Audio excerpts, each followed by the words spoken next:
Alvin, I don't think I've seen this happen. After a panorama performance, members of the band, several members of the band hugging and crying after performance. And it must be a testament to what you've done tonight. Well, they feel the vibrations, and before we went on stage, a lot of people love up the music and things, and people try to, they love it so much, it kind of cry. Let's talk about the music. I was impressed with your modulation, very much so. Yeah. Did you work very much on that, or was that just part of the whole makeup of the tune? Well, the whole makeup of the song, when I made the song, Parade, right? One day I sit down and I study, I say, these people who judging will want to know what they think about Parade. But Parade is like a parade, military and all that kind of, so you have to make up a song. The whole package have to be marching and everything that goes with Parade. So that would happen there. Well, the last time, this is a story I've never told anyone, but when Exodus won the Panorama in 1992, I went on to Chagaramas to a party, and people asked me, who won the Panorama? And I said, Exodus. And nobody believed me. And now I think the band has come of age where on a Panorama final night, Exodus can do it again any year. Anybody can believe you when they say that now. That's right. and that's because of your how you champion the music, especially traditional music, which by the way, I thought you did very well this year. Yes, how you put forth the traditional aspect of the culture. Yeah. And was that deliberate? Yeah, I on a whole drive to keep the calypso in one. Now, even want to strip a little bit, but what we losing in the calypso is the melody. We losing a lot of melody and going with rhythm. And rhythm is not calypso alone, and I keep in that format, You said something about the Soca Moana competition didn't meet with your standards. What did you mean by that earlier on? Well, I might get knocked for saying this, but it's true. Last night I went home and I watched the Soca Monarch on TV, and I feel the Soca Monarch is the reason how the calypso deteriorating is because of that. When they get on the stage, they don't know what to say.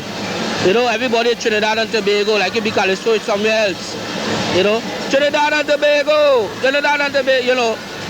we have the carnival here. Why we have to say Trinidad and Tobago? They don't know what to say on stage. They're singing out the key. All kind of things happening on the calypso. So is that why you came back with some of the long-time melodies? Well, we need to go in that direction. We need to, as a matter of fact, this year, all the band tunes that have, all the band songs is, when you want to look at music this year, you have to look at what's the band song. Band music is it this year. Okay, Jocelyn, do you have anything for Pelham Goddard? No, just congratulations, because it's a wonderful arrangement. But as I said before, with Desmond Waite and Pelham Goddard, I expected something brilliant. And I congratulate them on their performance tonight. Jocelyn Cities congratulate you on your performance tonight. Thank you, Jocelyn. Okay, back to you, Alvin, David, and Jocelyn.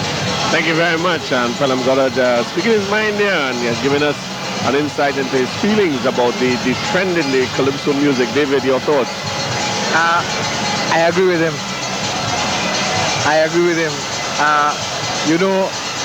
What is commercial today in calypso and what is fed to the people is what is the problem. Because we have so many good calypsos and you don't hear them on the radio. You don't hear the good calypsos on the radio. A lot of people were surprised when they heard the calypsos in the Calypso Monarch competition. They had never heard those calypsos before. Those calypsos never played on the radio, but the standard was so high.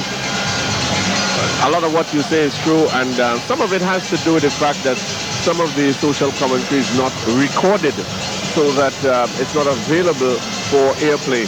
And one has to realize that some of the producers tend to go for the more up-tempo compositions and hence do not record the type of song that reaches the Savannah on final night. But I think we all need to make an effort to make sure that we get a broad range of the calypso fare For instance, heard by the public.